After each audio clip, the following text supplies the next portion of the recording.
Hi guys, and welcome back to my channel, Simpson Talk.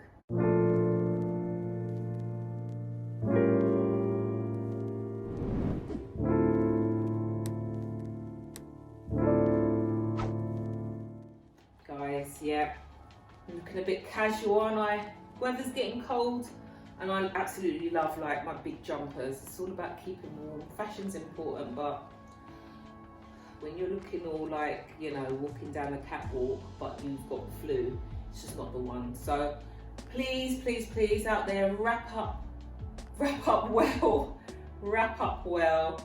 In fact, my mum would probably say that I need a scarf and a big coat right now. But anyway, guys, how have you been doing? I'm so excited. There is just so many interviews lined up. I'm not even exaggerating. Go through my phone and be like, oh, none. No, I have got at least 3 interviews and I'm so excited. They're all fantastic. They're all amazing. They're all amazing journeys shared by parents and adults with their experience of either having a medical condition or a disability. I have to say, this week, guys, should I share so much? Okay, I will. Don't know if you can feel the excitement through the camera. I got to visit, is that English? I was able to visit a school in East London. I was invited into a school in East London and what an experience. So I'm looking forward to sharing that with you. Depending on the timeline with me editing and getting these videos out, that interview might be in December or it might be beginning of January, but hold on, you know, it's worth the wait. Really is. And you know, at times speaking to parents who have a child with a disability,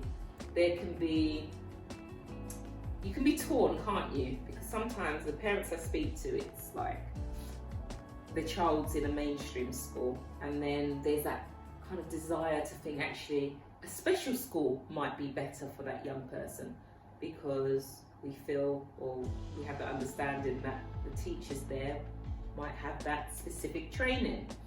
But then I might speak to parents whose child or children are in a special school and there might be something missing and they would have preferred their child to remain in the mainstream. It's not an easy one, but there have been so many positive examples of it working in either a special school or a mainstream school. And I have to say that school that I saw this week, absolutely buzzing, seriously. I was walking around like, wow, really? I mean, if I was living in that borough, I'd be like, so where do I sign for Callum to join? But we're not, so. But anyway, so there's that.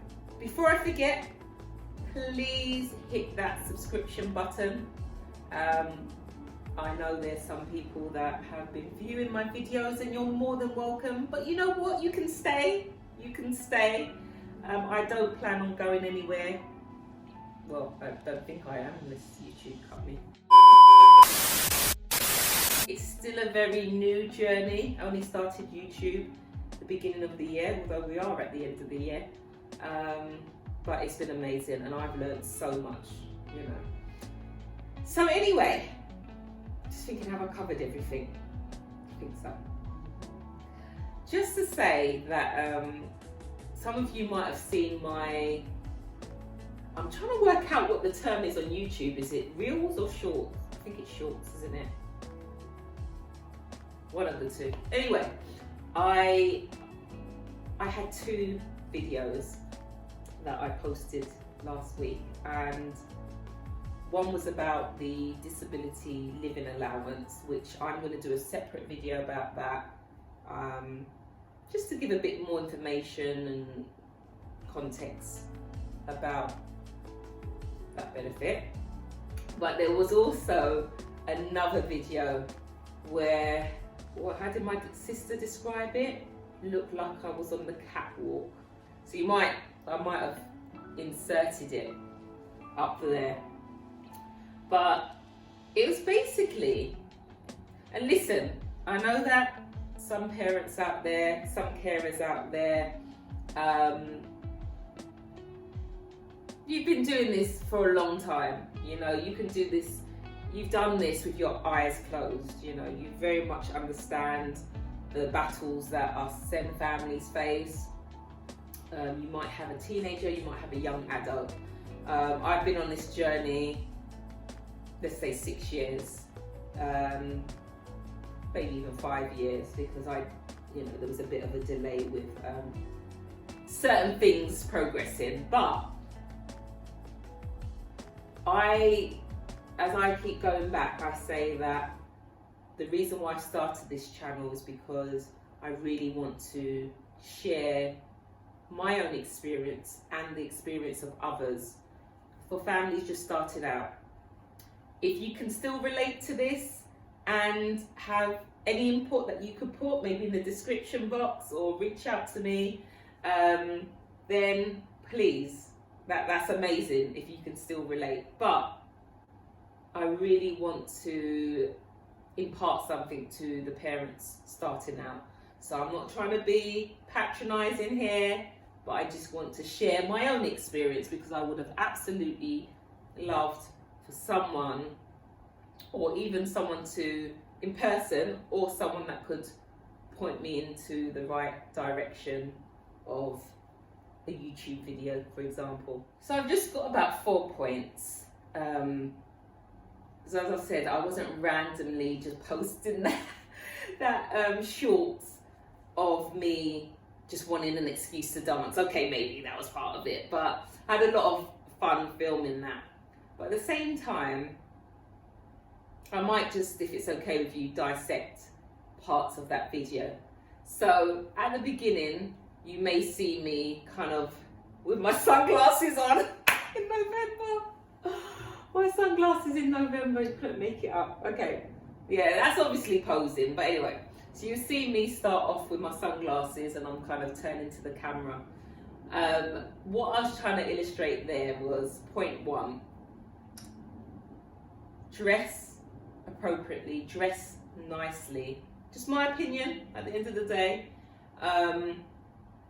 To a meeting, just like you would if you're at work. So, you know, what they say about dressing nicely, and then I guess dressing nicely is quite subjective, isn't it? What you might think it looks nice, like I think kind of nice today. No, it's very cozy, isn't it? I did say to myself, podcast might have been easier, Simone. I could have kept my do-rag on and looked a bit rough and no one would know. You just hear my voice.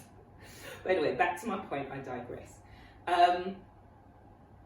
Although it's quite subjective, looking nice, you know, whether it's putting on a dress or a suit, and I'm not saying spend big money, we're in an energy crisis, we're in a recession, let's not be silly, you know.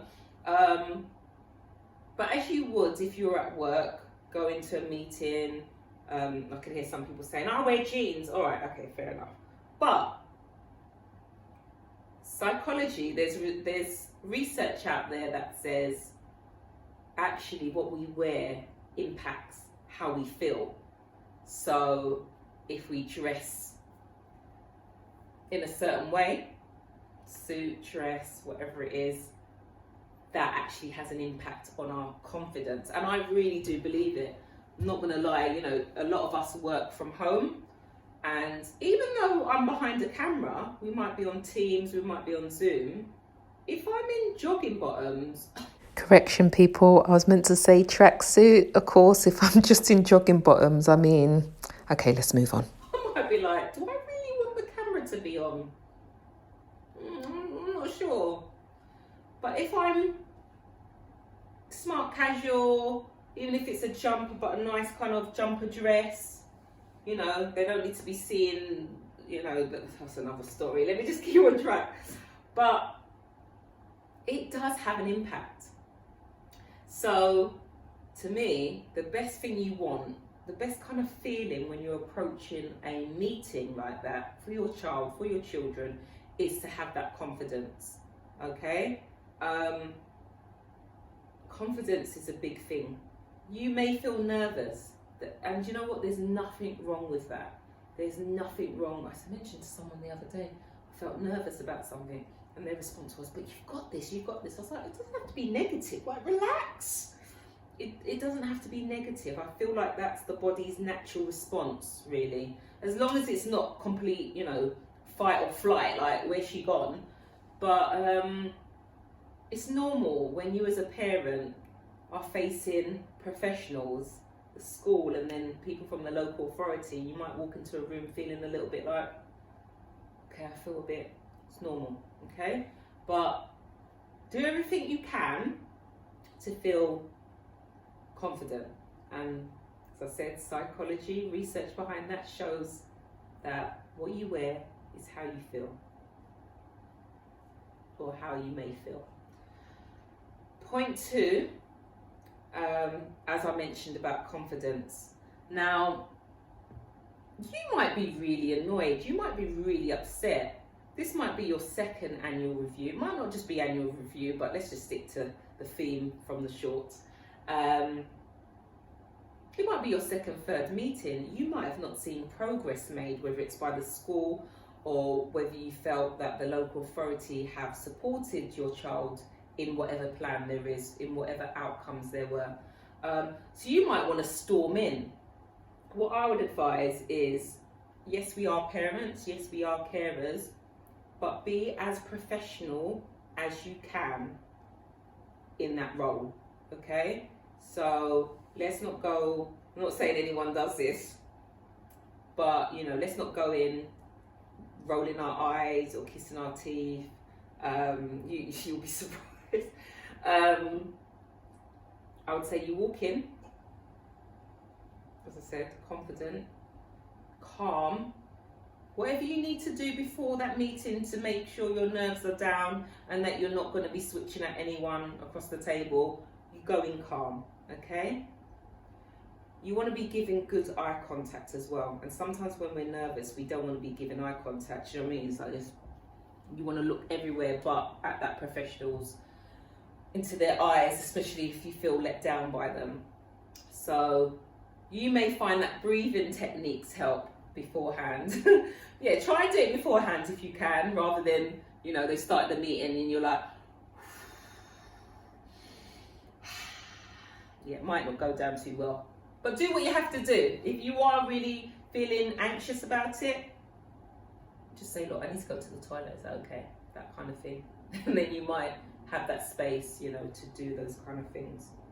So that's point 2. Point 3 is, in the video, you see me kind of say 1 minute and then I pick up this Blancs blue folder, which is my son's folder.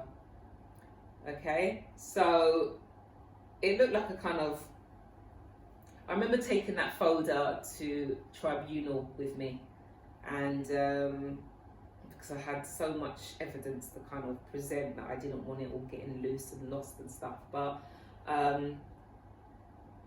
it doesn't have to be that big. But if you haven't yet started to gather evidence for your child, get a little folder, get a little plastic wallet, start putting all your professional appointments, all the letters that you get, put them in a wallet, and you'll find that it starts to build up and build up, especially if you're just starting out, especially if you've at the stage of the needs assessment, for example. Gather everything, every single thing related to your child and medical condition, because there's going to be times when, for example, if you're completing the disability living allowance form, you're going to need to refer back to appointments and dates and who you spoke to, so it's good to just have that at hand. But back to what I was saying, preparation is key. Now, let's be honest, or should I just speak for myself? Sometimes the days and the weeks just go, they just fly, don't they? Just like, soon it's Christmas. I don't know how many days, I haven't counted, but my neighbour has put up Christmas lights. Yes, Christmas lights in the front of her house. So that tells me she can't wait for Christmas. No. that tells me Christmas is very nearby. Now, I haven't put my lights up yet, just in case you think I have. But the weeks run away with us. So there's times like my son's annual review's coming up in December, okay? Beginning of December. I'm thinking, I've got plenty of time. What's the date today? 23rd? Got plenty of time. Plenty of time. We blink, and then it's like that date. And sometimes we rush in, like my son's review is at 9:15. So I need to make sure, actually, I have time set aside to read through the previous sections. Because I'll be honest, sometimes I'm just sort of walking in, I'm just thinking, okay, we'll just review everything in that meeting. Why not get a head start? Why not?